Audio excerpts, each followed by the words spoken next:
வணக்கம், நான் doctor J Vignesh Shankar. இந்த வீடியோ பார்த்துட்டு இருக்க உங்க வாழ்க்கையில இப்ப சவாலான இக்கட்டான சூழ்நிலைகளை கூட நீங்க ஃபேஸ் பண்ணிக்கிட்டு இருக்கலாங்க. நீங்க எதிர்கொள்ற இந்த சூழ்நிலைகளை கடந்து உங்க வாழ்க்கையில எப்படி நீங்க அடுத்த கட்டத்துக்கு போலாங்கிறதுக்கான ரகசியத்தை இந்த வீடியோல உங்களுக்கு நான் சொல்லி தரேங்க. நம்ம எல்லாருடைய வாழ்க்கையில நமக்கு மிக அதிகமான சவாலா இருக்கிற ஒரு விஷயம் என்ன தெரியுமா? நம்மளை சுற்றி உள்ள உறவுகள் நம்ம கிட்ட நடந்துக்கிற விதம், அவங்க பேசுற வார்த்தைகள் தான். இதுதான் நம்மளை அதிகமா காயப்படுத்திடுதுங்க. தனிப்பட்ட முறையில என்கிட்ட நிறைய பேர் வந்து சொல்லியிருக்காங்க, அவங்க என்ன ஏமாத்திட்டாங்க, அவங்க என்ன காயப்படுத்திட்டாங்க, அவங்க என்ன தவறா பேசிட்டாங்க அப்படின்லாம் சொல்லுவாங்க. இந்த இடத்துல ஒரு விஷயத்த நம்ம புரிஞ்சுக்கணுங்க. அந்த எண்ணெயை எடுத்துருங்க, அந்த நான்கிற விஷயத்த நீங்க எடுத்து பாருங்களேன். அவங்க காயப்படுத்திட்டாங்க, அவங்க ஏமாத்திட்டாங்க, அவங்க தவறா பேசிட்டாங்க. இப்ப இதெல்லாம் எதை தெரியுமா குறிக்குது? உங்ககிட்ட வந்து இப்படி பேசினாங்க பாருங்களேன், அவங்களுடைய அக உலகத்தை தான் அது பிரதிபலிக்குதுங்க. அவங்களுடைய இன்னர் வேர்ல்ட தான் அதை ரிஃப்ளெக்ட் பண்ணுது. அவங்க பேசுற வார்த்தைகளுக்கும் உங்களுக்கும் எந்த ஒரு தொடர்பும் இல்லைங்கிறத நீங்க புரிஞ்சுக்கணுங்க. ஒருத்தர் உங்ககிட்ட காயப்படுத்துற மாதிரி பேசுறாரு அப்படின்னா அவருக்குள்ள நிறைய வலிகளும் வேதனைகளும் ஏமாற்றங்களும் இருக்குங்க. அவரை பற்றி அவர் தாழ்த்தி நினைக்கிறாரு. அதனாலதான் அவர் உங்ககிட்ட இந்த மாதிரி எல்லாம் நடந்துக்கிறாருங்கிறத நீங்க புரிஞ்சுக்கணுங்க. அறியாமைங்கிற இருள்ல அவங்க வாழ்ந்துகிட்டு இருக்கனாலதான் இந்த மாதிரி காயப்படுத்துற மாதிரி வார்த்தைகளை அவங்க பயன்படுத்துறாங்க. அவங்களுடைய அன்கான்சியஸ் மைண்டினுடைய கண்ட்ரோல்ல தான் அவங்க இயங்கிக்கிட்டு இருக்காங்க. அதனால அவங்க பேசுற வார்த்தைகளை நீங்க எதையுமே பர்சனலா எடுக்க வேண்டிய அவசியம் கிடையாதுங்க. இந்த வீடியோ நீங்க பாக்குறீங்கனாலே இறைவன் உங்களுக்கு விழிப்புணர்வை கொடுத்துருக்காரு. உங்களுக்கு கிடைச்ச விழிப்புணர்வு அவங்களுக்கு கிடைக்காதனாலதான் அவங்க இந்த மாதிரி செயல்பட்டு இருக்காங்கன்றதை நீங்க புரிஞ்சுக்கோங்க. உங்களுக்குள்ள பேரமைதியை உணர்வதற்காக நீங்க என்ன தெரியுமா பண்றீங்க? ஒரு லேக்குக்கு போறீங்க. அங்க போய் ஒரு படகு எடுத்துட்டு அந்த லேக்கினுடைய நடுப்பகுதியில போய் அந்த போட்ல உட்கார்ந்து கண்களை மூடி நீங்க தியானம் பண்றீங்க. சில நிமிடங்கள் கழித்து உங்க போட்டை ஏதோ ஒண்ணு வந்து இடிக்குதுங்க. அப்படியே நீங்க நிலை தடுமாறி போயிடுறீங்க. கோவத்தோட அப்படி என்ன பண்றீங்க? கண்களை திறந்து யாருன்னு பாக்குறீங்க. ஒரு வெற்று படகு வந்து உங்க படகு இடிச்சிருக்குங்க. பலத்த காற்று அடிச்சனால அந்த வெற்று படகு எங்கேயோ இருந்து அப்படியே வந்து உங்க போட்டு அது இடிச்சிருக்குங்க. அந்த நேரத்துல அந்த வெற்று படகு கிட்ட, அந்த எம்டி போட்டு கிட்ட உங்க கோவத்தை வெளிப்படுத்துவீங்களா என்ன? அந்த வெற்று படகுக்கு வந்து எந்த அஜெண்டா, அதாவது எந்த குறிக்கோளும் கிடையாதுங்க. அதை எதையுமே நீங்க பர்சனலா எடுத்துக்க மாட்டீங்க. காற்று அடிச்சதுனால அந்த வெற்று படகு வந்து உங்க படகு இடிச்சதுனால நீங்க நிலை தடுமாறி போயிட்டீங்க.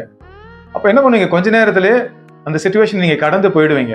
அதே மாதிரி தாங்க, உங்ககிட்ட வந்து காயப்படுத்துற மாதிரி பேசுறாங்க, நடந்துக்கிறாங்க அப்படின்னா அவங்களும் ஒரு வெற்று படகுங்க. அவங்களுடைய அக உலகத்தினுடைய பிரதிபலிப்பு தான் அவங்களுடைய குணாதிசயங்கள். அவங்களுடைய அன்கான்சியஸ் மைண்ட் தான் என்ன பண்ணுது? அவங்களை கண்ட்ரோல் பண்ணிக்கிட்டு இருக்கு. அவங்க ஒரு இயந்திரம் மாறிங்க. அதனால அவங்க பேசுற வார்த்தைகளை நினைச்சு உங்களுக்கு நீங்க தாழ்த்தி நினைச்சுக்காதீங்க. நீங்க உங்க வாழ்க்கையை விழிப்புணர்வோடு வாழ்றதுனால ஒரு ஆழமான புரிதல் உங்களுக்கு இருக்குங்க. நீங்க இந்த உடல் கிடையாது, மனம் கிடையாது, அதை தாண்டி இருக்கக்கூடிய ஒரு உன்னத நிலை நீங்க அப்படிங்கிறது உங்களுக்கு தெரியும். அதாவது இறைவனுடைய துகள் நீங்க, அந்த ஆன்மா, அந்த கான்சியஸ்னஸ் தான் நீங்க அப்படிங்கிற அந்த புரிதல் உங்களுக்கு இருக்குங்க. அது மட்டும் கிடையாதுங்க, உங்களை சுற்றி உள்ள எல்லார்கிட்டையும் இருக்கக்கூடிய அந்த தெய்வீக தன்மையை, அந்த இறைத்தன்மையை நீங்க என்ன பண்ணுவீங்க? ஹானர் பண்ணுவீங்க, ரெஸ்பெக்ட் பண்ணுவீங்க. இப்ப பிரச்சனை என்ன தெரியுமா? இந்த பூமியில வாழ்ற 90% மக்கள் வந்து மனதனுடைய ஆதிக்கத்துல மாட்டி முழிச்சுக்கிட்டு இருக்கனால அவங்களுக்குள்ள இருக்கக்கூடிய அந்த ஹையர் கான்சியஸ்னஸ், அந்த இறைத்தன்மையை அவங்க தொடர்பு கொள்ளாம வாழ்ந்துகிட்டு இருக்காங்க. அதனாலதான் பாத்தீங்கன்னா அவங்க ஒரு இயந்திரம் மாதிரி செயல்பட்டுக்கிட்டு இருக்காங்க. தனிப்பட்ட முறையில ஒவ்வொருத்தரும் பாத்தீங்கன்னா மனதனுடைய அந்த எதிர்மறையான நம்பிக்கைகளை மூட மாதிரி சுமந்துகிட்டு அவங்க வாழ்க்கை வாழ்ந்துட்டு இருக்காங்க. அது எவ்வளவு வேதனையான விஷயம் யோசிச்சு பாருங்களேன். தனக்குள்ள ஒரு பொக்கிஷம் இருக்குங்கிறத தெரிஞ்சுக்காம அறியாமையில வாழ்றது ரொம்ப கொடுமையான விஷயங்க. அப்படிதான் இந்த பூமியில நிறைய பேர் வாழ்க்கையை வாழ்ந்துகிட்டு இருக்காங்க. அதனால உங்ககிட்ட வந்து யாராவது காயப்படுத்துற மாதிரி பேசுறாங்க, நடந்துக்கிறாங்க அப்படின்னா அவங்களுடைய அறியாமை அந்த இடத்துல பாருங்க. தனக்குள்ள இருக்கக்கூடிய அந்த தெய்வீக தன்மையை உணராம மனதனுடைய கட்டுப்பாட்டுக்குள்ள அவங்க வாழ்ந்துகிட்டு இருக்காங்கன்ற விஷயத்த நீங்க தெரிஞ்சுக்கிட்டீங்கனாலே அவங்க மேல உங்களுக்கு கருணையும் அன்பையும் வெளிப்படுத்த தோணுங்க. இந்த பூமியில வாழ்ற எல்லா உயிரினங்களுக்கிட்டையும் நீங்க தயவு, கருணை, அன்பை வெளிப்படுத்த ஆரம்பிச்சீங்கன்னு வைங்களேன், இறைவன் உங்களுக்காக இறங்கி வருவாருங்க. இந்த பூமியில வாழ்ற இறைவனுடைய படைப்புகளை எந்த எதிர்பார்ப்பின்றி நம்ம நேசிக்கும் போது இறைவனும் நம்மளை எந்த எதிர்பார்ப்பின்றி நேசிக்க ஆரம்பிப்பாருங்க. இறைவனும் பிரபஞ்சமும் நம்ம கிட்ட எப்படி நடந்துக்கணுங்கிறத நம்ம தாங்க தீர்மானிக்கிறோம். உங்களை சுற்றி உள்ள மனிதர்கள் உங்களை வேணான்னு சொல்லலாம், உங்களை பிடிக்கலன்னு சொல்லலாம், உங்களை நேசிக்கலன்னு கூட சொல்லலாம். அதெல்லாம் பரவாயில்லைங்க. ஆனா ஒவ்வொரு நாளும் நீங்க கண்ணாடி முன்னாடி போய் நிற்கும் போது அதுல ஒரு உருவம் தெரியுது பாருங்களேன்.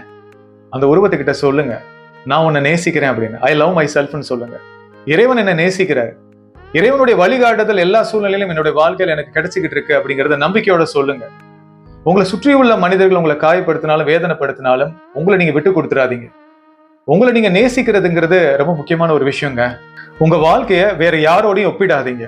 உங்களுக்குள்ள இருக்கக்கூடிய தனித்துவத்தை நீங்க ரெகக்னைஸ் பண்ணுங்க. இறைவன் உங்களுக்குள்ள வாசம் பண்றாருங்க. இதுக்கு மேல வேற என்னங்க வேணும் உங்களை நீங்க நேசிக்கிறதுக்கு? இறைவனே உங்க மனசுக்குள்ள வந்து குடியிருக்க ஆசைப்படும் போது மற்ற மனிதர்கள் பேசுற வார்த்தைகளுக்கு நீங்க முக்கியத்துவம் கொடுக்காதீங்க. ஜார்க்கண்ட்ல வாழ்ற ஒரு ஸ்கூல் டீச்சரை பத்தி நான் கேள்விப்பட்டேங்க. ரொம்ப இன்ஸ்பைரிங்கா இருந்தது. அவர் பெயர் குல்ஷன் லோஹர். அந்த ஸ்கூல் டீச்சருக்கு பாத்தீங்கன்னா 2 கைகள் கிடையாதுங்க. ரொம்ப திறமையானவருங்க அவரு. பெரிய பெரிய கம்பெனிஸ் எல்லாம் அவருக்கு வேலை கொடுக்கறதுக்கு தயாரா இருந்தாங்க. அதிகமான சம்பளம்லாம் கொடுத்து எல்லாத்தையும் அவர் வேணான்ட்டாருங்க. அவருடைய சொந்த ஊருக்கு வந்து ஒரு ஸ்கூல்ல அவர் மேக்ஸ் டீச்சரா வேலை பார்த்துட்டு இருக்காரு. அப்போ அவர்கிட்ட கேட்டிருக்காங்க, எதற்காக இந்த டீச்சிங் ப்ரொஃபஷனை நீங்க தேர்ந்தெடுத்தீங்க அப்படின்னு. அதுக்கு அவர் என்ன தெரியுமா பதில் சொல்லியிருக்காரு? நான் ஒரு பெரிய கம்பெனில போய் வேலை பார்த்திருந்தேன் அப்படின்னா என்னுடைய திறமைகள் எல்லாம் அவங்களுடைய சுய லாபத்துக்கு தான் அவங்க பயன்படுத்தி இருப்பாங்க. ஆனா இன்னைக்கு நான் டீச்சரா வேலை பார்க்கும்போது ஒவ்வொரு நாளும் மாணவர்கள் என்னை பார்ப்பாங்க. நான் படுற கஷ்டத்தை அவங்க தெரிஞ்சுக்குவாங்க. அவர் ஒவ்வொரு நாளும் பாடம் எடுக்கும் போது அவருடைய காலை பயன்படுத்தி தான் போர்ட்ல எழுதுவாருங்க. அது எவ்வளவு சிரமமான ஒரு விஷயம் யோசிச்சு பாருங்களேன். இதை ஒவ்வொரு நாளும் மாணவர்கள் பார்க்கும்போது அவங்களுக்குள்ள ஒரு வைராக்கியம் வரும். இந்த சப்ஜெக்ட்ல நிறைய மார்க் எடுக்கணும், நல்லா படிக்கணுங்கிற அந்த எண்ணம் அவங்களுக்கு வருங்க. அதே மாதிரி பின் நாட்கள்ல மாணவர்கள் சவால்கள் அவங்க வாழ்க்கையில ஃபேஸ் பண்ணும்போது நம்ம மேக்ஸ் டீச்சர் மாதிரி நம்ம நம்பிக்கையோட இருக்கணும், விடாமுயற்சியோட நம்ம போராடணுங்கிற அந்த ஒரு எண்ணமும் மாணவர்களுக்கு வருங்க. இதனாலதான் குல்ஷன் லோஹர் டீச்சிங் ப்ரொஃபஷனை தேர்ந்தெடுத்ததா அவர் சொல்றாரு. குல்ஷன் லோஹரை பொறுத்த வரைக்கும் அவர் கடவுளையோ பிரபஞ்சத்தையோ குறை சொல்லலைங்க. இந்த மாதிரி தன்னை கைகள் இல்லாம படைச்சிட்டாங்க அப்படின்ட்டு தனக்கு கிடைச்ச வாழ்க்கைய எப்படி சிறப்பா வாழலாங்கிற அந்த மனநிலை தாங்க அவர் இருக்காரு. இன்னும் சொல்லணும் அப்படின்னா தான் பட்ட கஷ்டத்தை சக மனிதர்கள் படக்கூடாதுங்கிற அந்த ஒரு மனநிலை அவருக்கு இருக்குங்க. அதனாலதான் மாணவர்களுக்கு அவர் முன்மாதிரியா இருக்கணும்னு அவர் ஆசைப்படுறாரு. இப்போ உங்க வாழ்க்கையில எப்பேற்பட்ட சிச்சுவேஷன்ல நீங்க இருக்கலாங்க, நம்பிக்கை இழந்துடாதீங்க. உங்க வாழ்க்கை சூழ்நிலைகளை மாற்றி அமைப்பதற்கான ரகசியம் என்ன தெரியுமா? உங்களை சுற்றி உள்ள மனிதர்கள் எல்லா உயிரினங்களுக்கிட்டையும் கருணையும் அன்பையும் வெளிப்படுத்த ஆரம்பிங்க.